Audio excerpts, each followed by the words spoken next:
too disappointed in that. So, yeah, she passed. That's terrific.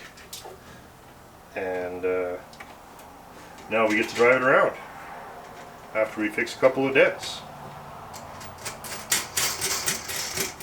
Ta-da! All right. I don't know, maybe we should go for a drive. One thing first. Now, because this is all original paint on here, I'm not trying to, like, you know, we're not going to go crazy. I just wanted to just take the chalkiness off, so I'm not going to be, like, buffing the hell out of this. It's only original once, as they say. Slowest.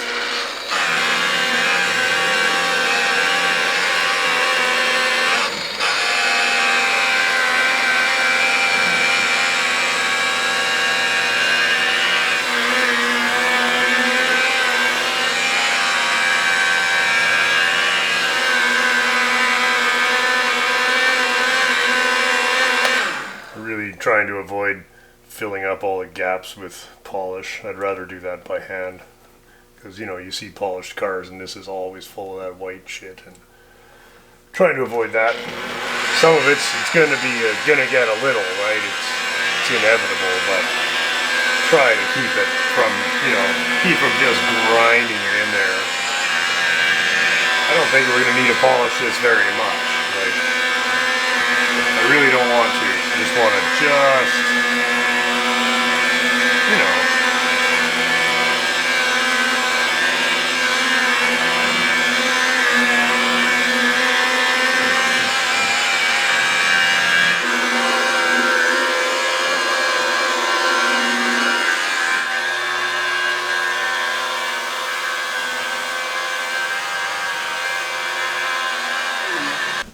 Okay.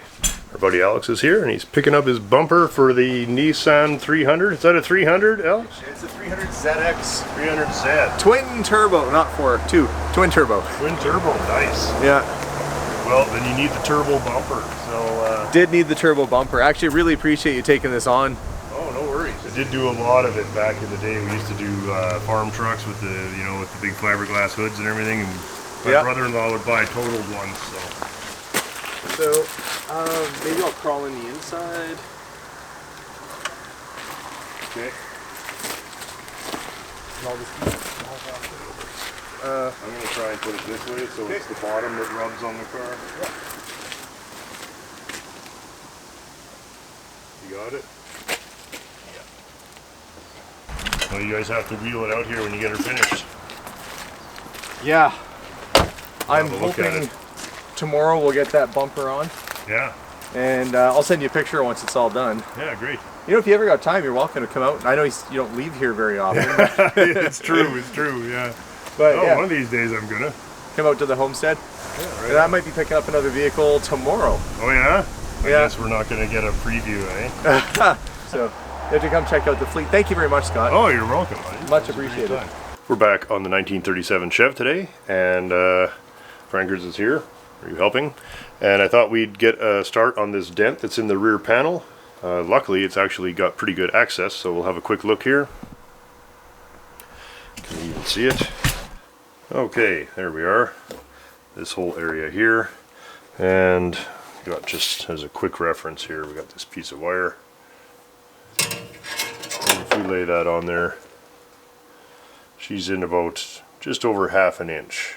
So I've got just over half an inch to get that back out, and looks like the bumper has been pushed into it. If I had to guess, there's a bit of a stripe in it here. So anyhow, hoping we can do a reasonable job of that. Again, don't want to do any painting on this car if we don't have to. This is all original paint, so we're just going to get it the best we can.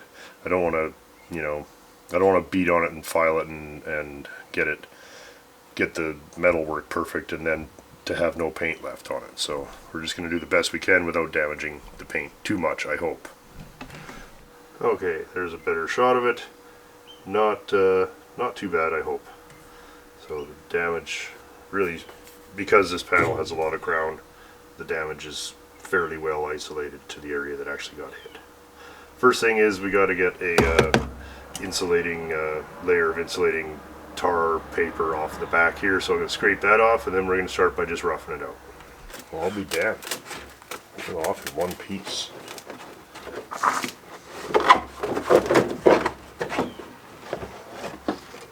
Pretty good access from the back, so I'm just going to start bumping out with the big dolly here.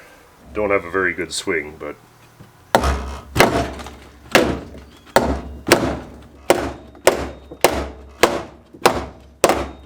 there it goes.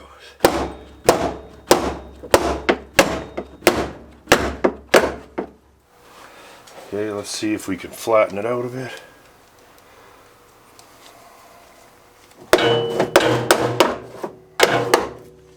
Nope. Let's try that without the bumper.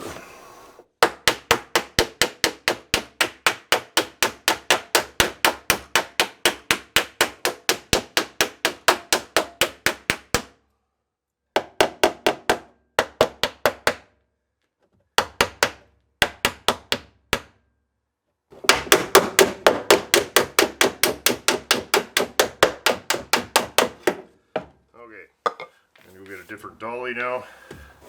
Unfortunately, where the bumper has creased it, we are going to lose some of the paint. It's just too delicate. So, nevertheless, I think it will all touch up. And I've got touch-ups to do on the front fenders, so that's okay.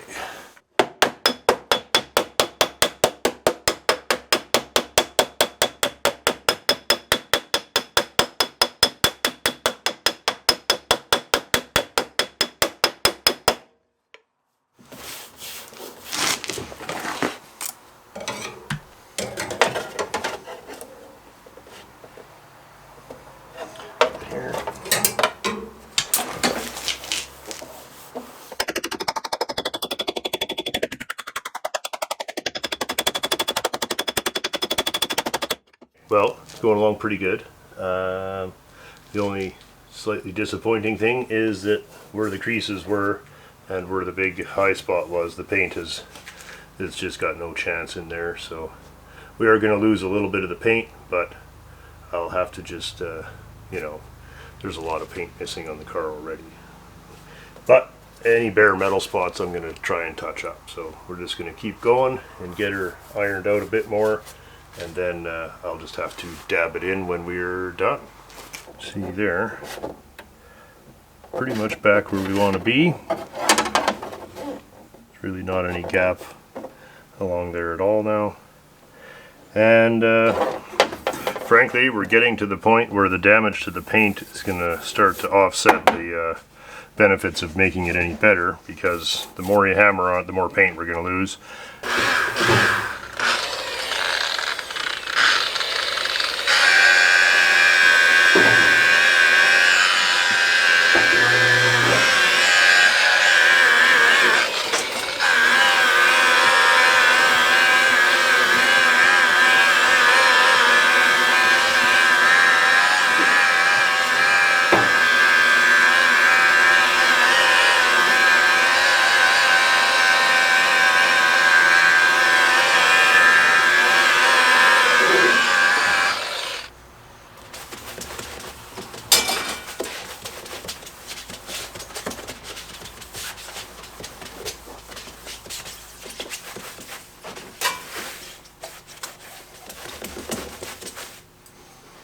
Can't go too much further without really starting to wreck the paint, so I'm just gonna dab that when I get some touch-up paint, and we'll put the bumper back on, and I don't think anybody's ever gonna think about it ever again. There's one more on the fender I'd like to pop out, and then I think we're gonna just call it good. It's probably one of the last ones I'm gonna worry about. Kind of a wanger all the way around here on the back fender, driver's side. Paint's very thin here, so can't get too crazy, but you can see that if we can get that out, it'll be a lot more stable.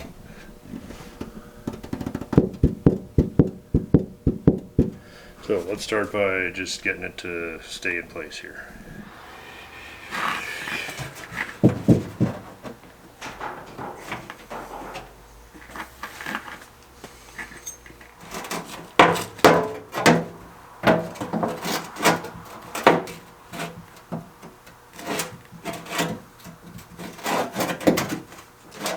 somebody has been beating on this once already.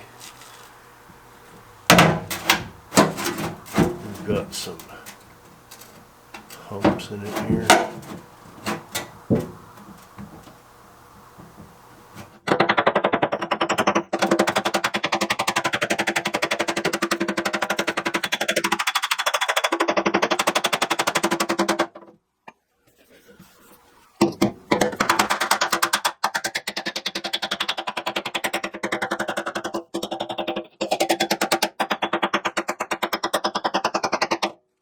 I think the battery must have died while I was popping this out, but anyway, here we can see. Anyway, she's it was kind of in here. Yeah, so about as much as I really need to do. Again, we're trying not to bark up the paint too much, so for a vehicle that's kind of faded anyway, nobody's really going to notice that there was ever a dent there, and you know, we can always play with it more if I decide to, but I'm pretty happy that that is, you know, nobody's really going to notice that there was anything done there. So that's the plan. The rest of the car just so nice and straight. What a treat. There's a puppy. Do we need to go get gas for the lawnmower? Maybe we should take this nice Chevrolet. Okay. Well, polishing has certainly helped. The car looks great. Still got the rest of the cosmetic stuff to do, but dent is popped out nicely. Can't really see the one in the fender at all. My favorite part of all these old cars is just running bullshit errands with them. So let's go get some lawnmower gas. Take this thing for a rip. 37789. Not letting Frankers in this one until we've got a proper blanket on the back seat. She likes to dig holes in car seats. So.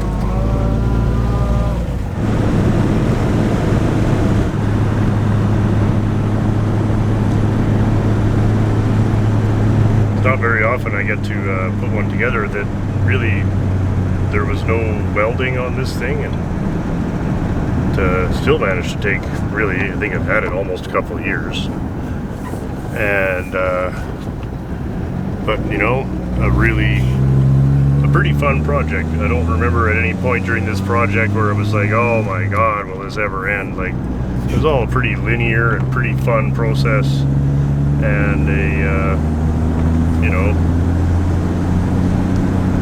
possibly a bit too easy, hey? Don't worry, we've got some really ferocious ones coming up. It was kind of a refreshing break to have one go as smoothly as this did, and how often do we get a car this old where you never even had to take the seats out, or we didn't have to do anything other than wrench on it.